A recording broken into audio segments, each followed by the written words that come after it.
ಚಳಿಗಾಲ ಮುಗಿಯುವ ಮೊದಲೇ ರಾಜ್ಯದಲ್ಲಿ ಬಿರು ಬೇಸಿಗೆ ಶುರುವಾಗಿದ್ದು ಬೆಂಗಳೂರು ಸೇರಿದಂತೆ ಹಲವು ಜಿಲ್ಲೆಗಳಲ್ಲಿ ದಿನೇ ದಿನೇ ಉಷ್ಣಾಂಶ ಏರಿಕೆಯಾಗ್ತಾ ಇದೆ. ಮುಂದಿನ ದಿನಗಳಲ್ಲಿ ಈ ಬಿಸಿಲಿನ ಪ್ರಮಾಣ 34 ಡಿಗ್ರಿ ಸೆಲ್ಸಿಯಸ್ಗೆ ಏರಿಕೆಯಾಗಲಿದೆ ಅಂತ ಹವಾಮಾನ ಇಲಾಖೆ ಮುನ್ಸೂಚನೆಯನ್ನ ನೀಡಿದೆ. ಹೌದು, ರಾಜ್ಯದ ಹಲವೆಡೆ ರಾತ್ರಿ ಹಾಗೂ ಬೆಳಗ್ಗೆ ಚಳಿಯ ವಾತಾವರಣವಿದ್ರೆ ಬೆಳಗ್ಗೆ 9 ರಿಂದ ಸಂಜೆ 5ರವರೆಗೆ ಬಿಸಿಲಿನ ಧಗೆ ಸುಡ್ತಾ ಇದೆ.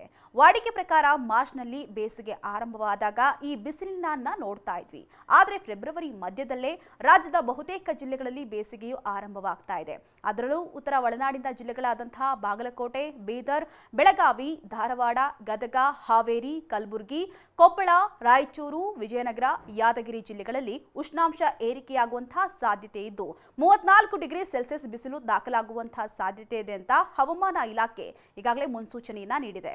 ಇನ್ನು ದಕ್ಷಿಣ ಒಳನಾಡಿನ ಜಿಲ್ಲೆಗಳಾದಂತಹ ಉತ್ತರ ಕನ್ನಡ, ದಕ್ಷಿಣ ಕನ್ನಡ, ಉಡುಪಿ, ಬಳ್ಳಾರಿ, ಬೆಂಗಳೂರು ನಗರ, ಬೆಂಗಳೂರು ಗ್ರಾಮಾಂತರ, ಚಾಮರಾಜನಗರ, ಚಿಕ್ಕಬಳ್ಳಾಪುರ, ಚಿಕ್ಕಮಗಳೂರು, ಚಿತ್ರದುರ್ಗ, ದಾವಣಗೆರೆ, ಹಾಸನ, ಕೊಡಗು, ಕೋಲಾರ, ಮಂಡ್ಯ, ಮೈಸೂರು, ರಾಮನಗರ, ಶಿವಮೊಗ್ಗ, ತುಮಕೂರು, ವಿಜಯನಗರಕ್ಕೂ ಕೂಡ ಬಿಸಿಲಿನ ಆಘಾತ ತಟ್ಟುವಂತಹ ಸಾಧ್ಯತೆ ಇದೆಯಂತೆ.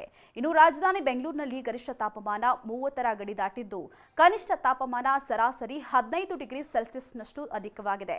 ಇನ್ನು ಬಿಸಿಲು ಹೆಚ್ಚಾಗ್ತಾ ಇದ್ದಂತೆ ಜನರು ಎಳ್ನೀರು ಸೇರಿದಂತೆ ತಂಪು ಪಾನೀಯಗಳ ಮೊರೆ ಹೋಗ್ತಿದ್ದಾರೆ. ಇನ್ನು ಫೆಬ್ರವರಿ ಮಧ್ಯದಲ್ಲಿಯೇ ಬೇಸಿಗೆಯ ವಾತಾವರಣವಿದ್ದು ಏಪ್ರಿಲ್ ಮತ್ತು ಮೇನಲ್ಲಿ ಕತೆ ಏನು ಎಂಬಂತಹ ಆತಂಕ ಜನರನ್ನ ಸದ್ಯ ಕಾಡ್ತಾ ಇದೆ.